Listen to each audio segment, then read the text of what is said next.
Hello friends, मु निकी आपण मानक स्वागत करुच्ची मोर यूट्यूब चैनल निकी स्पार को। शिशु को भोक न लगिवार कारण कौन एवं केउ केउ कारण शिशु को भोक लगी न थाए से विषय आज कथा हवा। तो चलते वीडियो। जदि शिशुटी ठीक से खाऊ न थाए ताको भोक कम लगु थाए तेबे तार कारण होची जदि आपण शिशुटी को अधिक मीठा खाइबा को दउथबे तो ताको भोक कम लगुथबो, कारण मीठा भोक को मारी दे थाए।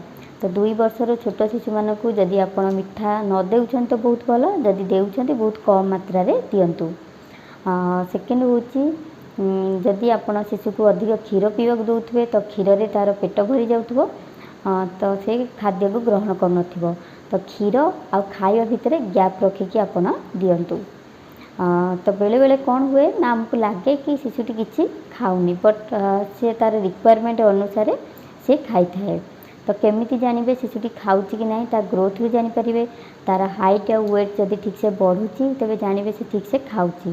ता केमिति जानवे ना ग्रोथ चार्ट माध्यम जानीपर, तार जन्मर वेट जी एवं तार वेट ठीक अच्छी कि नहीं, तार हाइट ठीक अच्छी कि नहीं। जदि तार हाइट आ वेट ठीक से न बढ़ु थाए तेरे जानवे से एक्चुअली रे खाऊ नहीं। जदि शिशुटी एक्चुअली खाऊ न थाए तेबे तार मेडिकल कज कौन होई पारे से विषय एबे कथा हवा।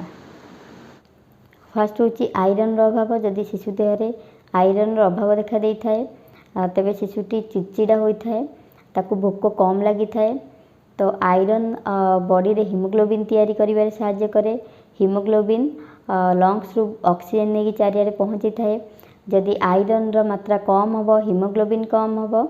हीमोग्लोबिन कम हेले ब्रेन को ऑक्सीजन मध्य कम जीवो, सेतिपई ब्रेन डेवलपमेंट पई ऑक्सीजन होची निहाती आवश्यक। जदि आपनको लागुची आपनक शिशु देहरे आयरन रो अभाव अछि तेबे आपण डॉक्टर को जाईकी देखांतु। सेकेंड होची पेटरे कुर्मी। पेटरे कुर्मी थिले मध्य शिशु को भोक कम लागि थाए।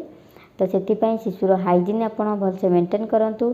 जेतेबेले खाउची ता पूर्वरु आपण तार हाथ भलसे धुवंतु, नख टाइम रे काटंतु एवं शिशुटी जेतेबेले बाहर को खेलिया पई जाउची तेबे आपण ताकू जोता पिंधेकी छाड़ंतु।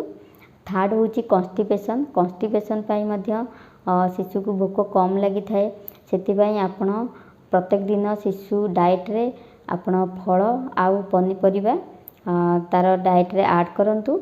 फोर्थ होची जदि शिशु पूर्वर ता देह किछि खराब थिबो, जेमति कि ज्वर झाड़ा बांती एमती किछि हेइथिबो, ता परे मध्य ताकू भोक ठीक से लगी न थाए, से खाई न थाए। तो ए सब कारणरू शिशु को भोक कम लगी थाए। मु आशा करुच्ची आपण को ये वीडियोटी भल लगी थिबो। ए वीडियो आपन किछि जानिबा को मिली थिबो एवं आपन को दरकार मध्य आसीबो। तो जदि आपण मो चैनल को सब्सक्राइब करना तेबे सब्सक्राइब करनियंतु, बेल आइकन को प्रेस करनियंतु, जहाँ फल रे कि नोटिफिकेशन आपन को जाई कि पहुँची परिबो।